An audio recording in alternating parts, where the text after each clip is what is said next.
မှာတော့တစ်လောက်28ခါလောက်လှုပ်ရှားပြစ်နေတယ်အာလူကက်တလက်ကြော်လေးကိုလှုပ်ရှားပြစ်တယ်ပေါ့နော်။နှစ်ရက်လဲလွယ်ကူတာဆိုတော့ခဏခဏကိုလှုပ်ရှားပြစ်နေပါတယ်ရှင့်။ပြီးတော့ရင်တော့အာလူလေးတွေကိုအင်းဒီထုတ်ပြလိုက်မယ်ပေါ့နော်ပြီးတော့ရင်တော့ပါလေးတွေလီးပြလိုက်ပါမယ်ရှင့်။ထူလိုက်ကြီးဆိုရင်တော့ပေါင်းတဲ့ခါကျရင်မနှက်လွယ်ပေါ့နော်။ကျွန်မကပေါင်းလိုက်ပါတယ်နော်ပေါင်းတဲ့ဗီဒီယိုလေးကမရိုက်လေးရလို့မို့မပြတော့ဘူးရှင်ပြီးရင်တော့ဇွန်းလေးနဲ့ခြေပေးလိုက်ပါမယ်အာလူလေးတွေအကုန်လုံးကြည်သွားပြီဆိုရင်တော့ဆန်မုံစာပြီးတော့ထည့်ရမယ်အရသာအနေနဲ့စားတဲ့ဟင်းဒီမုံလေးပဲထည့်ထားပါတယ်ရှင်ဆန်မုံကို2စွန်း3စွန်းလောက်ထည့်လိုက်တယ်ပေါ့နော်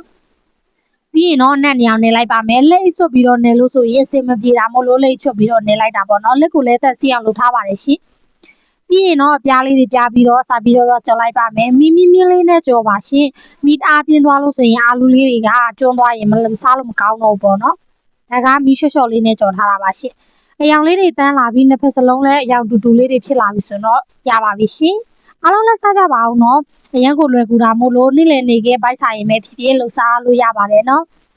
အားလုံးလည်းစားကြပါအောင်ရှင်ဗီဒီယိုစောင့်ကြည့်ပေးတဲ့တယောက်ချင်းစီတိုင်းကိုလည်းကျေးဇူးတင်ပါတယ်ရှင်နောက်ထပ်ဗီဒီယိုမှာလည်းဘယ်လိုဟင်းလေးချစ်ပြအောင်လဲဆိုတာစောင့်ကြည့်ပေးကြပါအောင်နော်